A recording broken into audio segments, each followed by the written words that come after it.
বিএনপির ভারপ্রাপ্ত চেয়ারম্যান তারেক রহমান বলেছেন, জনগণের মধ্যে ঐক্য গড়ে তোলা ও দেশ গঠন হবে বিএনপির আগামী দিনের প্রতিপাদ্য। কুমিল্লা দক্ষিণ বিএনপির সম্মেলনে তারেক রহমান জনসভা না করে জনগণ যেমন দেশ চায় ঐক্যবদ্ধ হয়ে তা করার পরামর্শ দিয়েছেন। দলের সবাইকে জনগণের জন্য কাজ করার আহ্বান জানান তিনি। জাকিয়া আক্তার রিপোর্ট। দীর্ঘ ১৬ বছর পর কুমিল্লা দক্ষিণ জেলা বিএনপির সম্মেলনে অংশ নিতে শনিবার বিকেলে কুমিল্লা টাউন হল মাঠে বিএনপি সহ অঙ্গ ও সহযোগী সংগঠনের নেতারা উপস্থিত হন।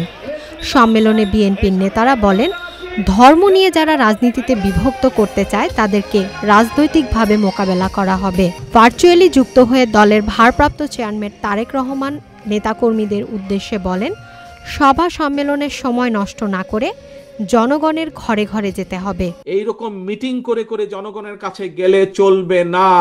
আপনাদের প্রত্যেককে 2 জন 3 জনের ছোট ছোট টিম করে জনগণের ঘরে দুয়ারে যেতে হবে, ঘরে ঘরে জনগণের কাছে যেতে হবে, জনগণের কাছে পৌঁছে দিতে হবে যে আমরা বাংলাদেশ জাতীয়তাবাদী দল, জনগণ সমর্থ করলে আমরা কিভাবে দেশকে পুনর্গঠন করব, কিভাবে জনগণের সন্তানদের শিক্ষা ব্যবস্থা গড়ে তুলব, কিভাবে যোগাযোগ ব্যবস্থা গড়ে তুলব, কিভাবে দেশের নারীদের আমাদের ক্ষমতায়ন করব, এই কথাগুলো জনগণের কাছে পৌঁছে দিতে হবে। আগামী নির্বাচনে দলের সবাইকে ঐক্যবদ্ধ হয়ে কাজ করার আহ্বান জানিয়ে তারেক রহমান বলেন, স্বৈরাচারের পুনরাবৃত্তি যেন আর না হয় সেদিকে খেয়াল রাখতে হবে।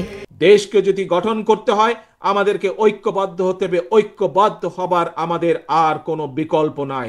যেখানেই বাংলাদেশের স্বার্থ সেখানেই বিএনপি, যেখানেই বাংলাদেশের স্বার্থ সেখানেই জাতীয়তাবাদী শক্তি। এটিই হচ্ছে আসল কথা, এটিই আমাদের শুরু, এটিই আমাদের শেষ।